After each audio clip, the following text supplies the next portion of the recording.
thought babysitting for a few extra cash was easy. Just watch a kid for a few hours, get paid, and go home. But this family was far different. I had just now been hired to babysit for a day.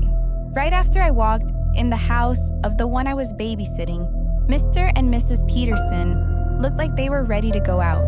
Fancy suits, gold, silver watches, and a luxury necklace. They were rich. Just looking right outside of the house, you could tell it gave off rich family vibes. Right after glancing at them, they walked out. The mom called me as soon as they stepped out. The kid's name was Damien, 8. I looked behind me and saw Damien sitting on the couch, staring so still at the TV, it almost looked like he was a doll. I glanced back at them and saw Mrs. Peterson's face and changed visibly as soon as I turned back. She wasn't staring at me, but rather, something behind me? I turned back around, saw nothing, and asked Mrs. Peterson what she was looking at. Nothing. We're heading out now. We will give you a set of orders you need to follow properly. I said okay, and they closed the door. I walked over to Damien, just silently sitting there, turned the volume of the TV down a bit, and started asking him questions. Bits like, what's his favorites, interests, what he does around the house, and what grade he is in. Total silence.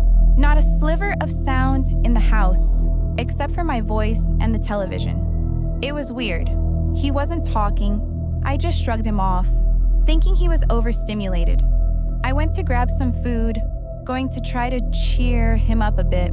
I opened their fridge and saw a few sealed containers, milk, and some leftover pizza. My mind immediately grabbed the milk and pizza, of course, because those were what kids would want, and I was a bit drowsy since it was 9 at night. I didn't want to bother checking the containers. I walked over to him, placed a glass of milk and pizza on the table, and sat down. As soon as I sat down, I got a call from my phone. It was from Mrs. Peterson. Thinking it was for the orders they said they were going to give me, I stood up and picked up instantly. Though after picking it up, I felt somewhat uncomfortable, you could say. Her voice sounded tight and shaky. I could hear faint but loud gasps for air. She gave me 6 orders. Rule 1, never enter the basement. It's unsafe and old junk. If you hear scratching or faint screams, ignore them and continue whatever you are doing. Don't get near the door. Rule 2, lock all doors and windows before 10 p.m. Better safe than sorry. There are a lot of thieves around our neighborhood. Lock them tightly. Don't even let air get inside. Rule 3, never. Never let Damien sit in total darkness for more than 15 seconds. He gets scared easily. Always keep a light on in his bedroom or near him. Rule 4, if Damien asks you to play hide and seek, always say no. He tends to wander off and might get lost. Never lose sight of him. Rule 5, only feed him food from the sealed containers. He has some allergies, but not too severe. The milk and pizza are fine though. Rule 6, before you rest, make sure all the doors are slightly ajar, but never, ever close the master bedroom door completely. It's so you can hear whatever Damien's asking for. And the last one, the 7th rule, do that he buzzer, and the call cuts off. I was a bit shaken by how specific the rules were.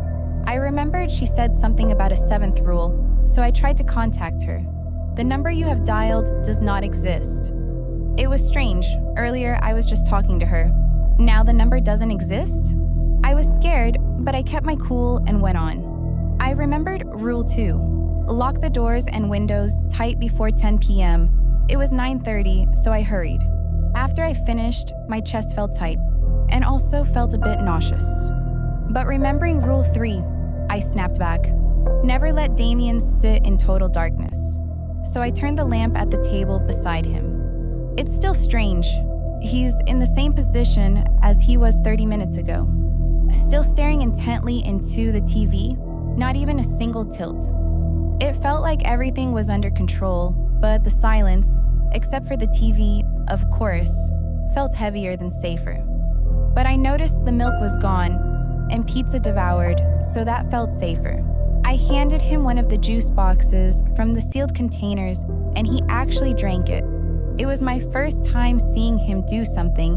It made me joyful and shocked at the same time. The clock ticked closer to the 10 p.m. I just used my phone for the rest of the time. When I came back to sit down, I noticed that the living room was empty. Damien was gone. I felt the cold wrap around me. It was what felt like shivers.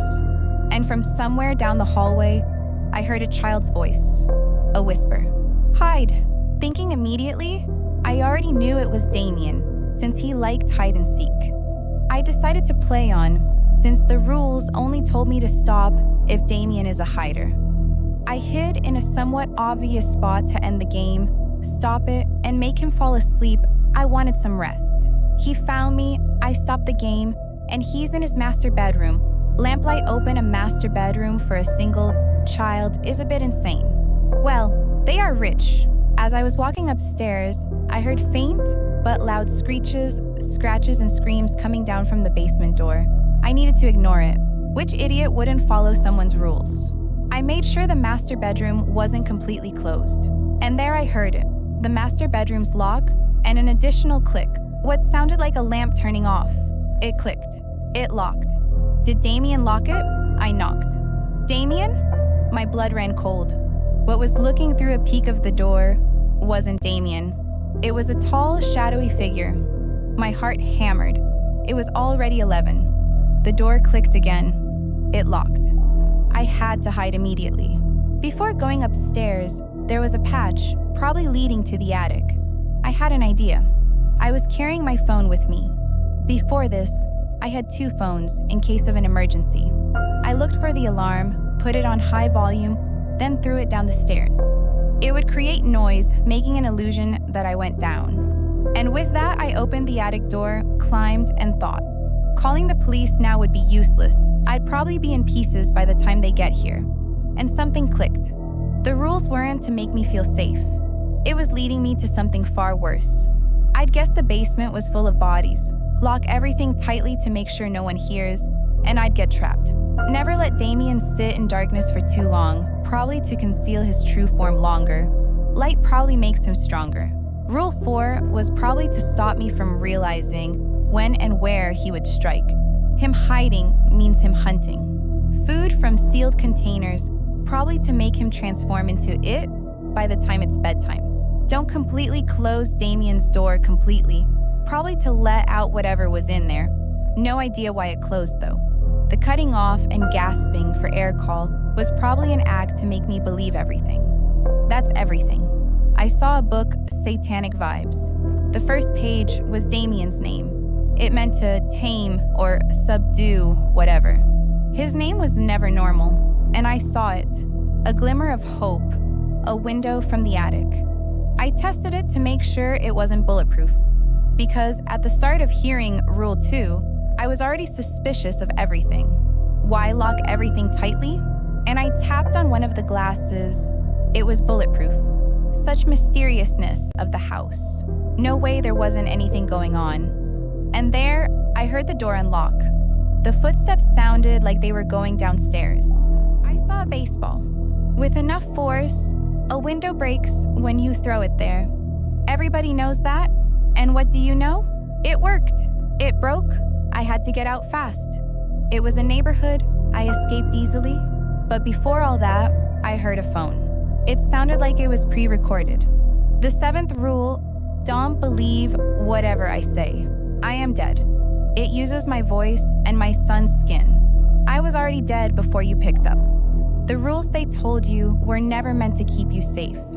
It was to keep it comfortable and contained, waiting until it was ready to take you to. If you are hearing this message, you escaped. You aren't the first babysitter. This message is on repeat. Show this to the police, and maybe they'll believe you. The police cars arrived, and I never knew what happened after. All everybody knows is the whole neighborhood had to move the next day. I've quit the job of babysitting after that horrible near-death experience. I'm never going back ever again.